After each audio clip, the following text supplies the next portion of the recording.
Du coup, si je veux me soigner, si je prends un soin solaire, si je vais chez vous, dans quelle mesure le spirituel rentre-t-il en compte dans le soin par rapport à une douleur physique que j'ai? Vous allez me soigner physiquement. Donc si moi je viens en n'y croyant pas, mais en ayant le souhait d'être soigné par vous, dans quelle mesure le spirituel rentre-t-il en compte dans le soin? Alors là, il va falloir être un peu plus précis, enfin, il va falloir que je sois plus précis dans ma réponse. D'abord, il y a bien une distinction entre le soin solaire et la pratique solaire. Le pratiquant solaire développe ses centres et devient capable d'opérer des soins. Voilà. Maintenant, pour répondre à ta question, quelle est la part du spirituel dans le soin? Oui. Pour celui qui le reçoit, je vais dire aucune.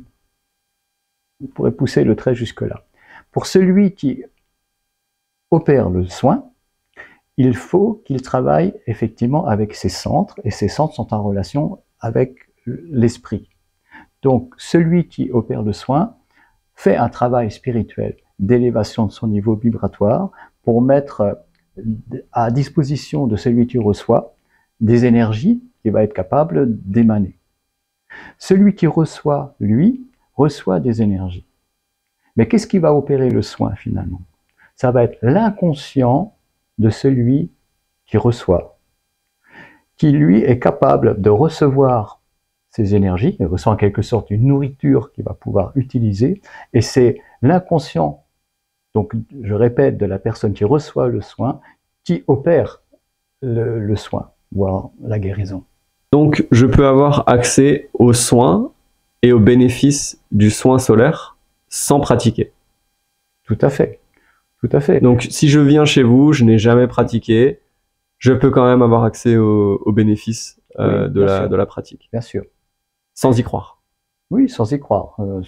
En cours de démonstration publique, c'est arrivé plus d'une fois. Une personne arrive, je dis moi je n'y crois absolument rien, mais bon, je me prête au jeu. Et d'ailleurs, c'était très amusant. J'ai un souvenir comme ça, une anecdote où une personne elle était donc face à moi. J'opérais le soin et ou plutôt la transmission de lumière. Et la personne elle avait les caractéristiques vraiment de la réception de l'énergie, c'est-à-dire qu'il y a des chancellements, des mouvements internes.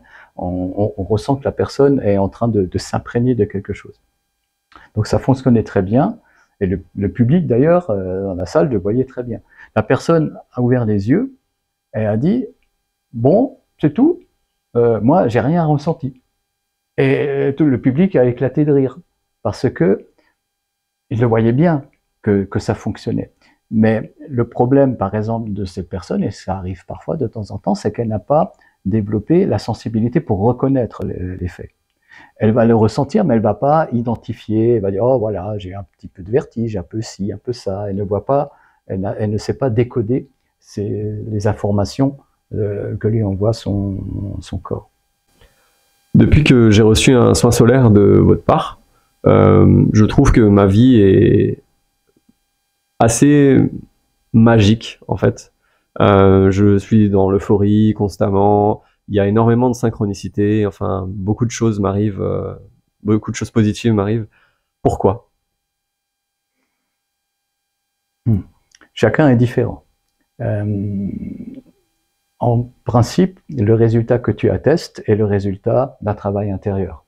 La transmission de lumière n'est qu'un appoint, n'est qu'une aide, une espèce de boost, et qui est très souvent nécessaire au démarrage, parce que le centre, si on parle du centre du cœur par exemple, il est presque éteint à la base, il est vraiment en dormance. Et donc il faut qu'une énergie aille le toucher, une énergie de sa propre nature aille le toucher. Donc là, il faut l'intervention de quelqu'un d'autre qui a développé cette capacité vibratoire.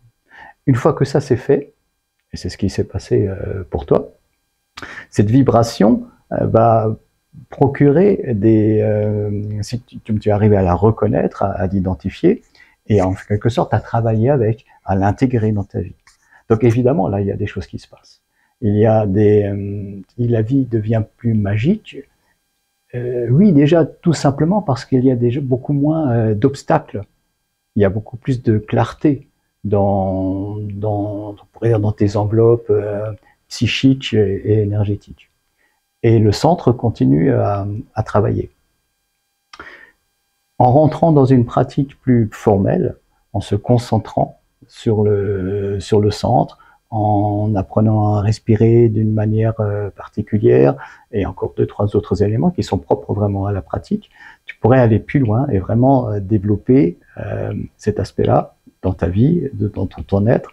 C'est d'une importance capitale, non seulement pour ton incarnation, mais aussi pour ta vie après la mort. Voilà, c'est un vaste débat, mais c'est très très important aussi.